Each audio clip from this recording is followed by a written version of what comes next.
Thank you, Marge. Thanks for convening us. Really good to be together and to be with all of you. We've had a bit of a hiatus with these meetings for the August recess, as it were, and now we're back together. And since then, we have buried Donna Quinn, who was one of our dear hearts. And Reg, to your community, I send sympathy and thanks for the way in which you folks honored her wishes. And I want to thank in particular Mary Grace and Dar, who's not with us today, for the way in which they stepped up and did a really beautiful celebration of the life of Donna Quinn when we were together in Chicago at her request. And Ruth Steinertfoot and I were there, and we had all of you with us. So I thought we could just take a moment and send our good energies and gratitude for the life and the work of Donna Quinn.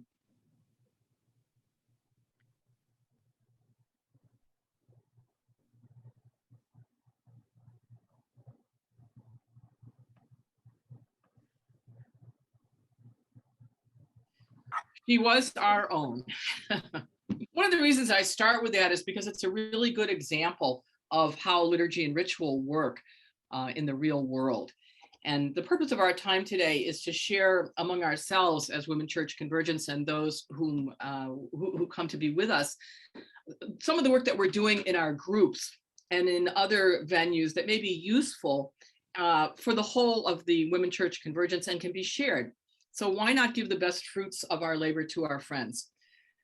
Water, that was the idea. And this is to start our meetings in a different way, using the first half hour to do this kind of input. And since it was Water's idea, I felt duty bound that we would go first. I thought it would be rather churlish not to be to go first, but Marianne Duddy-Burke will pick it up next month. So I know it will be in good hands. Water, as you know, does many things. The Women's Alliance for Theology, Ethics, and Ritual. Perhaps the most unique contribution that we make is what Diane does in liturgy. Over the long years, I, as a theologian and ethicist, have learned that most people meet religion through worship, prayer, or sacraments, not through anything that I do. We all experience life's liminal moments, times great and small that call for recognition. Many religious traditions offer liturgies, rituals, what Catholics call in some instances sacraments, to provide this kind of recognition for these moments and to take us the next steps that the moments introduce. Think of anointing when someone is ill, conveying strength to deal with illness, peace to deal with death. Imagine a commitment service or a wedding, which marshals community support in the nurture of a love relationship.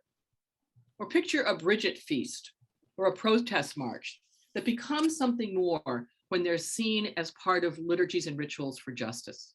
WAC, I know, has done some of this work. Dignity does great work on this. So it's really exciting to talk about this with people who really do this work on a regular basis. Diane, as we know, is a specialist in these celebrations, both in writing them and in presiding over them, usually involving as many people as she can in various readings, actions, and music that make up feminist rituals. It's important to state that the reason why she got interested in liturgy and ritual is because the institutional Roman Catholic Church did not ordain women at the time when she finished her theological education, and it still does not validly and licitly ordain women. If anything good has come from this disgraceful discriminatory practice, it's that Diane and her liturgy colleagues, including many of you, have brought endless creativity and variety that simply would not have existed if these women had not taken the lead with worship.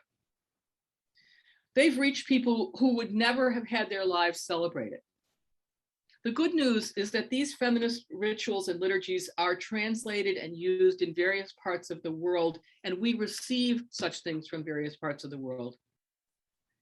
They work. And the pity is that the Roman Catholic community beyond women church circles does not benefit very much. So it is. And yet it's groups like WAC and Dignity and others in this group, the work of Roman Catholic Women Church, Roman Catholic Women Priests and the Association of Roman Catholic Women Priests, all of these groups that are doing this kind of work, so many people are benefiting that it's really time. I think of Judy's group in Philadelphia. I think of what Critical Mass did for so long on the West Coast. There's so many ways in which this is happening that it's really good for us to focus on it together and think what we can do to amplify it even more. Diane published a collection of her liturgies this year called Stirring Waters, Feminist Liturgies for Justice. Some of you have it, published by Liturgical Press. It's already received 2 prizes from the Catholic Media Association, which makes me laugh because 5 years ago, Liturgical Press wouldn't have touched this with a 10-foot pole, but now they understand it's good for business. That these, it is, publishing is a bottom line thing. They don't really have ideological commitments that they keep, but they're very interested in the bottom line. And Diane's book is selling very well. And that means that there's a lot of use for and need for these kinds of materials. So I will let her now describe feminist liturgical innovations using her new book as Exhibit A. Diane? Thank you, Mary. And thank you to each of you for the feminist liturgies you create with your women church groups, because each of us could be giving this presentation in all honesty because of the gifts and the innovations that we have done. But because I was assigned, I will take us to 3 areas as I talk today and invite us to look at the feminist liturgical innovation that we're doing. The first is I want to give you an overview of Stirring Waters, because not only was Stirring Waters exciting to do, it's the 35-year history of water. It includes some of the liturgies that you have participated in, and I think it's a good model for ways that, for liturgies that will be helpful in our women church groups. The second is I want to look at feminist liturgical innovations for Zoom, because Zoom has taken us into whole new areas. And of course, then sharing for what we see in our groups. I invited Lisa to come with me on to be with us today, because I want to do this through some PowerPoint. So Lisa, go ahead and start the slides, please.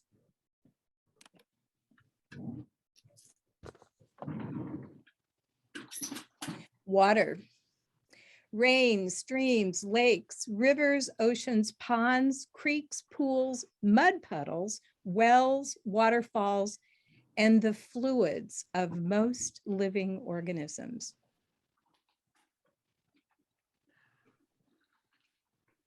Stirring. Inspiring, moving, impassioned, exciting, moving briskly, electrifying, awakening, motivating, stimulating, provoking, affecting, disturbing, causing commotion, energizing.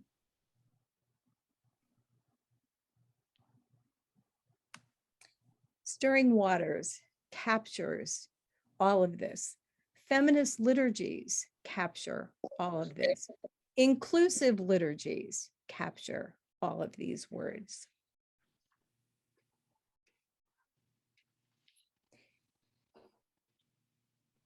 Let me walk us through the chapters of the book. Drink from the well is the first section. I am like a drop of water on a rock. After drip, drip, dripping in the same place, I begin to leave a mark, and I leave my mark in many people's hearts. Rigoberta Menchú. So Drink from the Well is actually the section that captured my publisher and said, yes, he would publish this book through Liturgical Press. Why?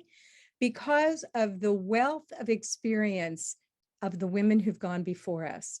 Each section is mapped out month by month so that you can grab a month and see if this fits where your group is. The first, January, Step into the Pool with Sojourner Truth. February, Enhanced by Bridget of Ireland with a Breath of Spring. March, Rejoice at Miriam's Well for Passover. April, Set the World on Fire, Catherine of Siena. May, Trust All Will Be Well with Julian of Norwich. June, Come, Sophia Spirit at Pentecost.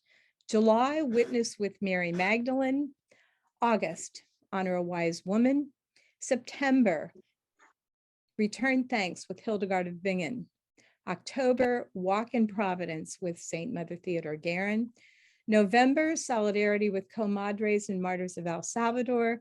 And December, Reimagine Mary, a Woman Today.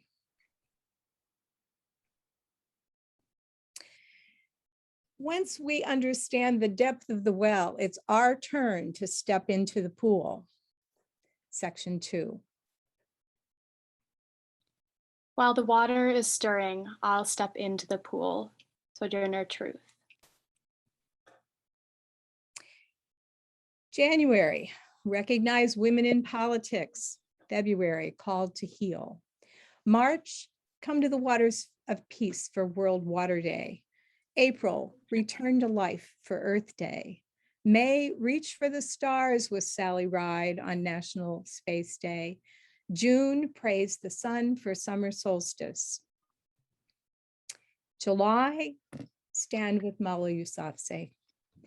August, Keep on Moving in Solidarity. September, Bless Feminist Ministers. October, The Faces of Breast Cancer. November, Give Thanks for Women of Wisdom. December, Bringing the Light of Wisdom for Winter Solstice.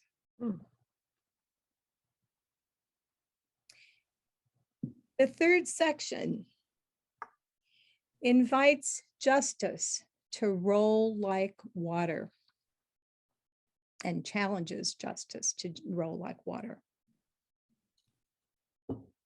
Until you dig a hole, you plant a tree, you water it and make it survive. You haven't done a thing. You are just talking. Ngari Mathai. So January, Praying to End Human Trafficking. February, Witnessing Womanist Wisdom during Black History Month. March, Celebrate International Women's Day. April, Imagine a Church for Our Daughters and Take Them to Work. May, Remembering and Letting Go on Mother's Day. June, Grateful, Proud, and Connected for Pride and Equality Day. July, The Saving Grace of Fun. August, Cherishing Friendship on Friendship Day. September, Lift Up Peacemakers for International Peace Day. October, Breaking Silence to End Domestic Violence. November, Becoming Saints of Love and Justice on All Saints Day. And December, Telling Love's Story for World AIDS Day. Now, when I finished these first three sections, I thought, oh, there's a whole section that's not here yet. And it's Be Well, because if we are going to be about the liturgical work that brings liturgy and justice together, how are we taking care of ourselves? How are we prepared to see the justice that needs to be done and to create the liturgies? This is the section. The tree that is beside the running water is fresher and gives more fruit. Teresa of Avila. So January, a cup of blessing for the new year. February, if we're in this part of the hemisphere, say goodbye to winter and hello to spring. March, think about resistors worldwide. April, a prayer for Earth Day. May, remember you are the salt of the earth. June, draw from wisdom's well for your own wisdom. July, hand in hand, imagine we are a community together. August, bless me with creative hope. September, pray for peace on earth. October, grant me healing. November, a Thanksgiving meal of gratitude. And December, you are home. The fifth section and the final one is called Ever-Flowing Streams because it's liturgies that fit anywhere at any time and are needed always. The first one, listen to the cries of justice. Pray with us. Me Too, reclaiming our voices in an age of violence. And finally, a water meditation for wellness. The book also contains sections on how to create feminist liturgy and how to start a feminist liturgy group. But since many of our groups are doing that already, go read the book if you need those. And if not, let me invite you to create and be part of a feminist liturgy community, because it's up to us to keep them alive and to keep them growing. Whether we call feminist communities, inclusive communities, Eucharistic communities, whatever words there are that challenge us to be the creators. I want to invite us to the section that I call Feminist Liturgical Innovations for Zoom. COVID has really challenged us and our communities to be creative around liturgy and liturgy on Zoom. And you know what? I don't think that's going to change, even if we do hybrid. I think the challenge is going to be there. Why? Because we can gather our communities now beyond local through Zoom. And hasn't that been wonderful? So here are some of the things that I have noticed and we have adopted. And as I'm going through these, click them off, yes, yes, yes, and add others that you have noticed, because this is the open sharing moment that I think we're in. First of all, to invite people to add their names, city, country, and pronouns. And here we add our names and our organizations. And let's learn how to do that so we can teach our groups how to do that as well, because it gives quick information that we ordinarily would do in a naming around a circle, and we don't have time for that on Zoom. We have people from over 20 countries on our water programs. I love our water rituals with people from Australia and Vietnam and European countries and Canada and Latin America. The challenge then is, when do we hold our programs to have them when people can jump on? And I'm not going to answer that. I see shaking heads. It's with all of us. The challenge that I think liturgy brings is, how do we create a background or environment, the new altar, if you will, that really, whether it's a liturgy or not, it's a new altar for all of us. Lisa and I ran around the office here to create the background for me and to create the background for her. Mary's is the stable one that she always uses. But I have learned that the background can change. And also for Pride and Equality Day, for instance, those of you that were on our rituals at that time, or even Zoom at that time, I had a Pride flag behind me. We can do that. We can change our backgrounds. Let's do that liturgically as well. What about the symbols? I think we need to bring symbols in front of us, show them, and the pouring of water, you can actually see it if you get someone to know to do that. This is an Acoma ball from our Women's Church Liturgy, by the way, in New Mexico, for those of you who recognize it.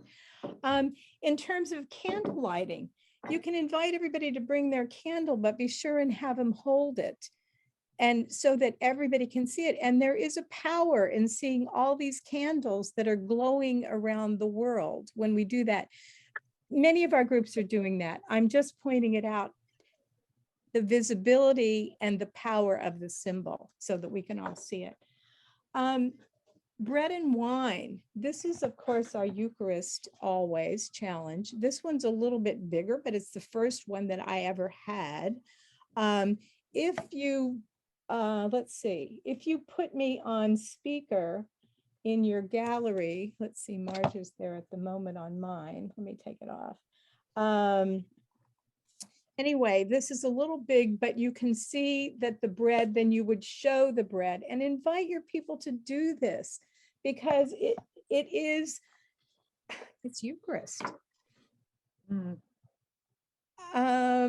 Any other symbols? And I click into rocks. By the way, the sashes that are hanging on my door are from the WOW conference in Philadelphia, for those of you who recognize them. I use them often and make reference. Thank you to all of us who were on the liturgy committee at that time.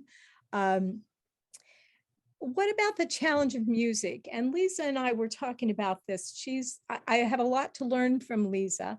because she's a trained musician and does music on Zoom. We use a lot of YouTube songs and put graphics and photos with the song. We have a recipe for doing that we've shared with some other communities. If you need that information, we're happy to share it with you. The song that I raise up is Patricia Russell's I'm With You on the Journey. That's Kathy Sherman's song. She has put wonderful graphics to that we use many, many times, and it touches people's hearts. Solo singing, we have found, is best with everybody on mute and one person playing a drum, a percussion, a guitar, and inviting others to sing into their own environment on mute. Although solo singing, if you're not a singer, may not be as exciting for you, then just listen. Because I think it's important for people to know they can sing in any space at any time. Lisa and I were talking about the importance of picking pieces that have the refrain built into them. For those of us who are into liturgy, the call to response part does not work on Zoom. And it also does not work on Zoom. I know early Zoom liturgies, I had everybody off mute and singing, and it's like the Tower of Babel all over again. We all know that. So we've gotten really sophisticated on not doing that. But I think we're still challenged on what really to do. What about leadership?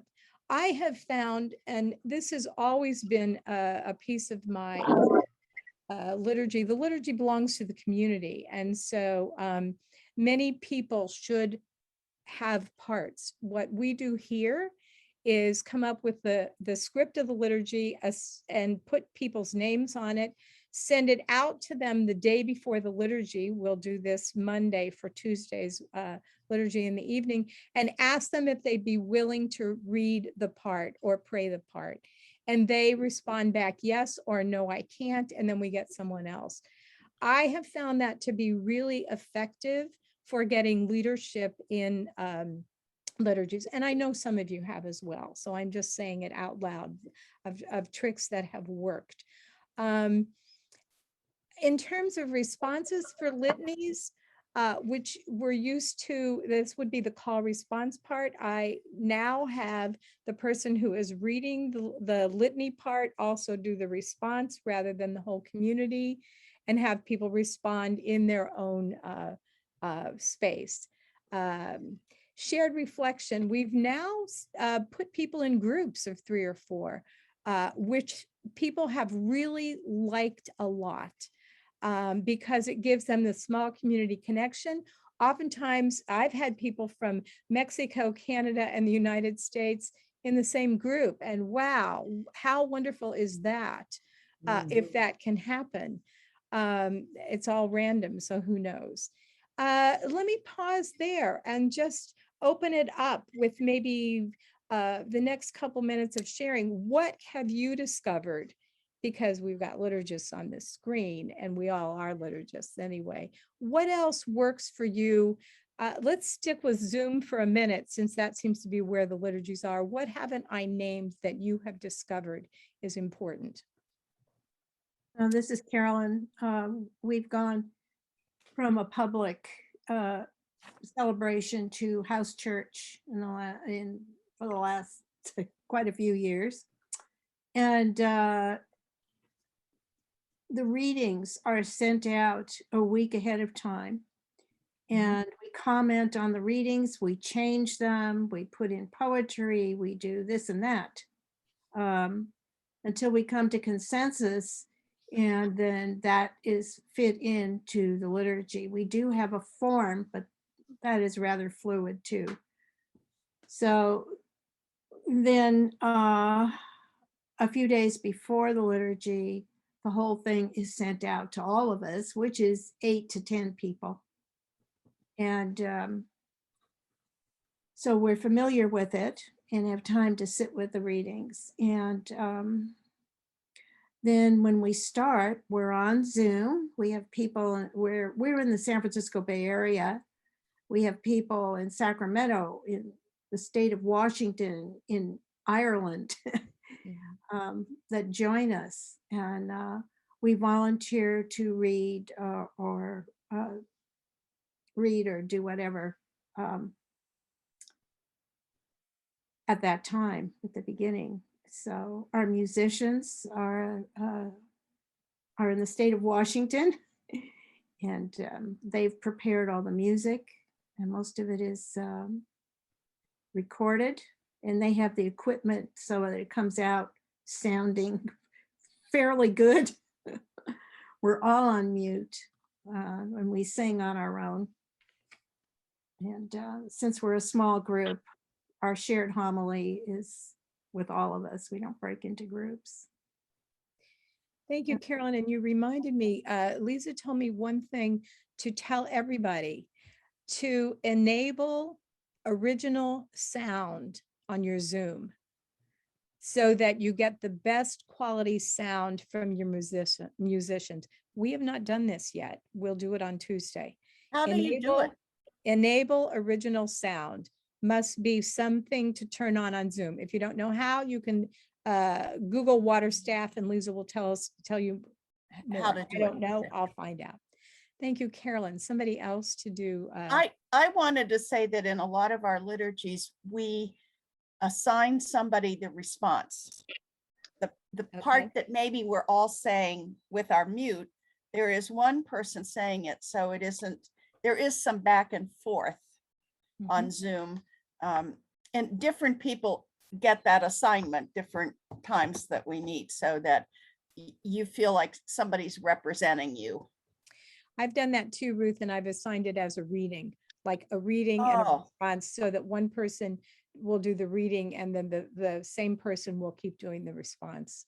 Well, even for a Eucharistic prayer Mhm. that we would all say together, it's Yeah. somebody other than who's presiding. Yes.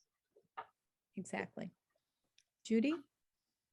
No. I Mary also Ann, I'm try sorry. to assign or ask for the readings that are two-part, that when the people that come together, if they do it in the same room, the sound is still the same and there's no switching around, and it works really well. Great. Mary Ann. You know what? I have to say this. Before Zoom, when we called into water, a lot of us were on the phone, and you and the people in the office never forgot we were there on the phone. And that has been in my mind every single week that we do a liturgy, to make sure we include the people that might just be on the phone or we can't see them. And it's really been a blessing to me. Thank you. Oh, thanks for that, Judy, because that was the major challenge. I had 2 points. One, yes, to echo what's been said about having somebody or folks in the same room doing a response helps with that call and response feel and getting more people involved, and also sort of bringing a sense of community representation in that. I think that's great. And secondly, I think depending on the scope of the liturgy, sometimes you can have pre-recorded sections mixed in. And again, you can get folks from different countries or different parts of the country together on Zoom ahead of time to pre-record a session and then insert it into the flow, which just, again, adds to the texture of it. I will also say we have experimented with doing a virtual choir, which is amazing, but it's a huge amount of work. If folks are interested in the information, I'm glad to share it, but it does take a lot of resources. Yeah. Thanks, Mary Ann. The liturgy, one of the liturgies that I tried, or liturgical practices, was the liturgy of the dance. And it was very interesting how it came about. We were talking about different ways we could experience and the power of the holy in our lives. And I chose a song and I sent it out to everyone in the group ahead of time and asked them to pray and think about it.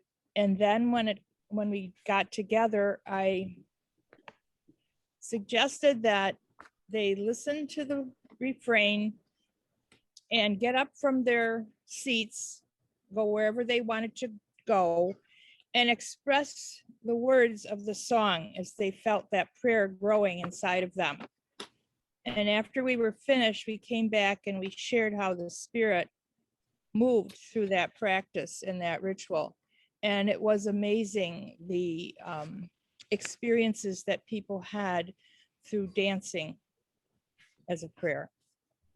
A few things that I think we've found really moving in liturgy or powerful, similar to when everyone holds up a candle and you have all of those images.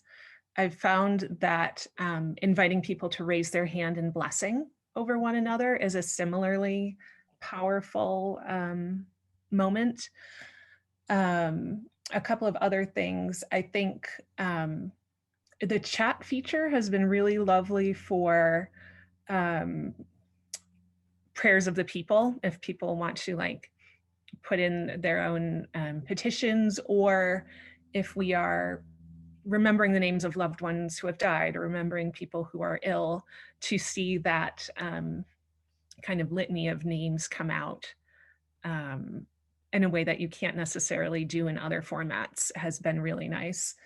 And the last thing was just to say, we've kind of, like everyone, been learning and adapting and creating slides for people to follow the liturgy is really useful. At first, we had been creating like a separate PDF with the kind of as like a worship aid, liturgical aid, and for people to try to juggle whether it was printed or on their screen and move back and forth between that and the Zoom was a lot more kind of cumbersome. And so moving to slides to allow people to follow along both is easier, and I think similar to Diane, what you were saying about background, even the way you design those slides can kind of enhance and lend to the theme of the liturgy or the season that you're in.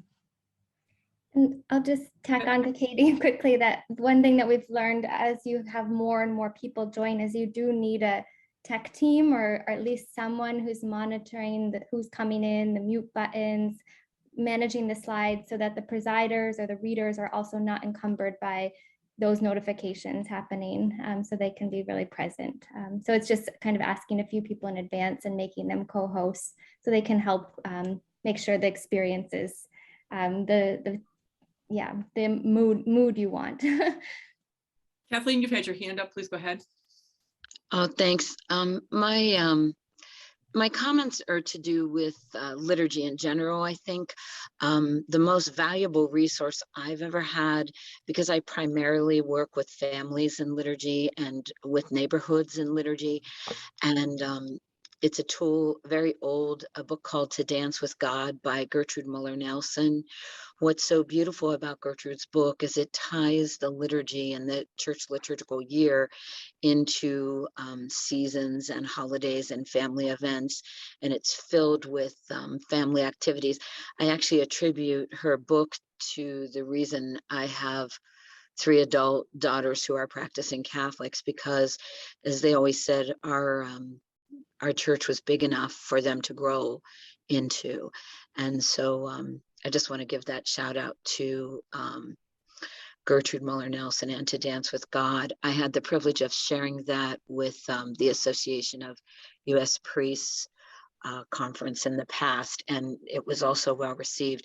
It's particularly a great way for clergy to engage with families in a non-sacramental way. So it's not like any hierarchy or authority going on. It's just learning about how do we actually bring a liturgy into home and home into liturgy. And I think you raised, Kathleen, I think one of the challenges on Zoom is how to pray with our children. And, I was always a firm proponent of bring the children into the liturgy, bring the children into the liturgy. Zoom is a challenge for attention for most of us. And certainly when it comes to children, I don't know if anybody can figure out how to do a community liturgy with children on Zoom. Let us know what you're learning. Thanks so much. I see our time moving along. I'd like to thank Diane for the presentation and all of you for this kind of Yes. wonderful conversation. And I think I'd like to just close it out by saying that we said as one component of this could be action steps. What is it that we can do? I've got a couple of ideas, and the first is to invite your groups to engage in the simplest of rituals, but on a regular basis. Remember what we did at the very beginning of this? We took a moment of silence to remember and be grateful for Donna Quinn. That was as it were, a liturgical moment for us. And I think that was a good way to start, and gave us a practice. And so I'm suggesting that even in regular meetings, try to take a moment of something. The second is to let colleagues in other groups and other faith traditions that know that we do this, that this is something that Catholic women do, and that it's the real thing. And that the Mass or the Eucharist, and particularly with the male priest, is not the only Catholic way to worship, and call it that. I think that's really important, to call all these things ways of worshiping. Reg, I noticed with your community in the after Donna's death that you had a beautiful memorial service for her, not a priest in sight. And I said, you know, Donna was very Everyone clear. was a priest in sight, Mary. Yeah, but not a male priest in sight, I should say. I should say. Donna was very clear she did not want a male priest. And I said my pity was for the poor male priest that would have been presiding with a poor hapless soul.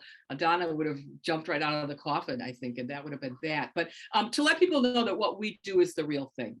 And the third thing to do is think with us, because we don't have the answer to this here at Water, how to bring these ways of being religious to other people. One of the things we do is we've trained lots of seminarians.